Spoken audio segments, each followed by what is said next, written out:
Sir ये तो अंतर्राष्ट्रीय स्थिति तो काफी खराब हो गई है। ये तो लगभग बहुत ही निरंतर और एक अरसे से आप इस बात की सूचना दे रहे हैं, इस पर चर्चा कर रहे हैं। लेकिन हमारे सरकार में जो राष्ट्रवाद का जो भूत चढ़ा हुआ है और जिस ढंग से वो चीजों को लेते हैं, गले मिल लेना, जो पूरा का पूरा जो भाववादी जो विचार होता है उनका, उनको लगता है कि हमारी विदेश नीति को हमेशा यह लगता रहा कि हम इसको भावात्मक अपीलों से ढक लेंगे, गले मिलने से। ये जो मुन्ना भाई MBBS टाइप की जो विदेश नीति है उससे तो काम चलेगा नहीं। एकदम फिल्मी तर्ज पर या नाटकीयता के तर्ज पर तो होता नहीं है।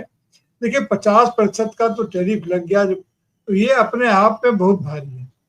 10 से 50 हो जाना, उसके बाद अगर सेकेंडरी की बात बोलते हैं ये, तो ये लगभग हुक्का पानी बंद हो गया विश्व व्यापार में हमारा। अब अगर हुक्का पानी बंद हो गया तो हमारी हालत, तो हम तो दुनिया में होरी हो गए गोदान के। अब हमको जुर्माना भरते रहें और हमारी हालत जो है सो अंत में गोदान करने तक की स्थिति नहीं बचेगी। तो ऐसी स्थिति में अब भारत सरकार क्या फैसला लेती है, क्या ब्रिक्स में अपनी कोई स्थिति उसकी जम पाती है, नहीं जम पाती है, कोई तैयारी नहीं दिख रही है। ऐसा नहीं कि ये आपदा अचानक आ गया हो, इसकी कोई खबर न रही हो। ये आपदा, इसके संकेत तो पहले से रहे ही हैं और आप जैसे जो सजग स्रोत हैं हम लोगों को भी अवगत कराते रहे हैं कि इस तरह की स्थिति होने वाली है। लेकिन अभी जो जब ईरान, इराक और इजराइल वगैरह का जब मामला हुआ और यूक्रेन के साथ जो चल रहा था वह तो चल ही रहा था, उसके बाद ये इतनी तेजी से घुमा है कि जिसकी कल्पना तक नहीं कर सके। हमारे तो दोनों हाथ दुनिया से सम्मान बटोरने में लगे हुए थे, जबकि इधर हमारी इज्जत लूटी जा रही। हमने कोई सावधानी नहीं बरती। हमें बहुत पहले ही अपना स्टैंड क्लियर कर लेना चाहिए था। जब इजराइल और ईरान के बीच में जब द्वंद्व शुरू हुआ, उसी समय में अमेरिका के साथ हमारा क्या रिश्ता होगा, अमेरिका की नीति के साथ हम कहाँ होंगे, क्योंकि उसमें सारे एलिमेंट्स तो थे ही।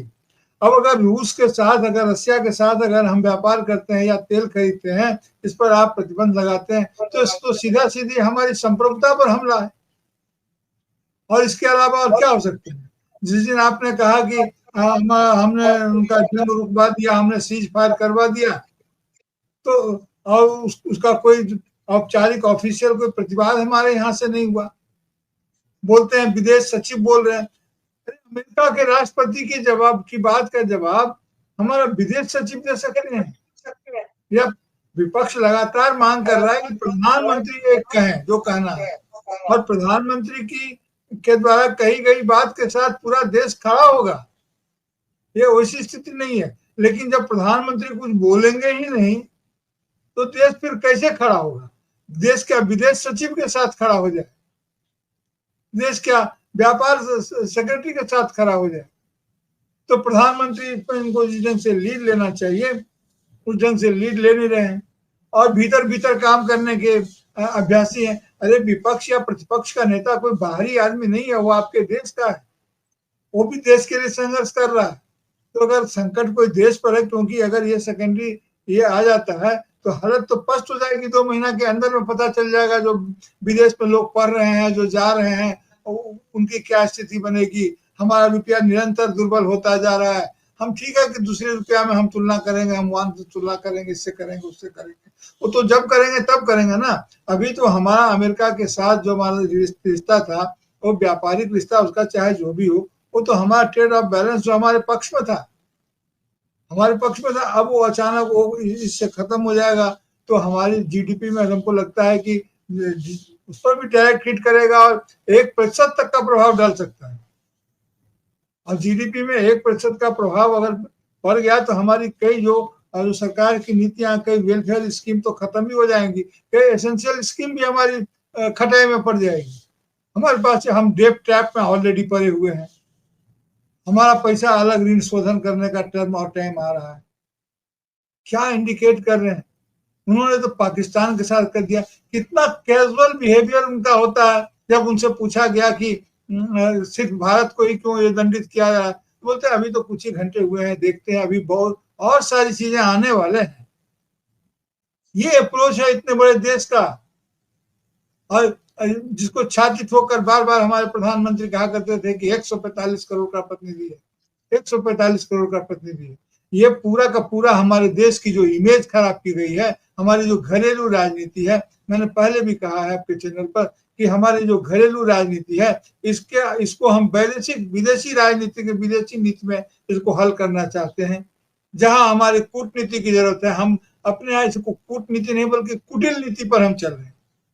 अपने देश में अगर हमारी एकता नहीं है, 145 करोड़ के लोग अगर आपस में एक नहीं रहेंगे, हम उनसे क्या मुकाबला करें? अगर बिहार में और महाराष्ट्र में, अगर महाराष्ट्र में और तमिलनाडु में, आंध्र प्रदेश में हमारी अपनी कोई क्षेत्रीय, हम क्या आरसीईपी की बात करें, रीजनल कॉम्प्रिहेंसिव इकोनॉमिक पार्टनरशिप की बात हम क्या करें जब हमारे अपने स्टेट आपस में संवादी नहीं है, हमारे स्टेट आपस में एक दूसरे के प्रति घृणा का प्रसार कर रहे हैं, तो हम कैसे क्या हो पाएगा?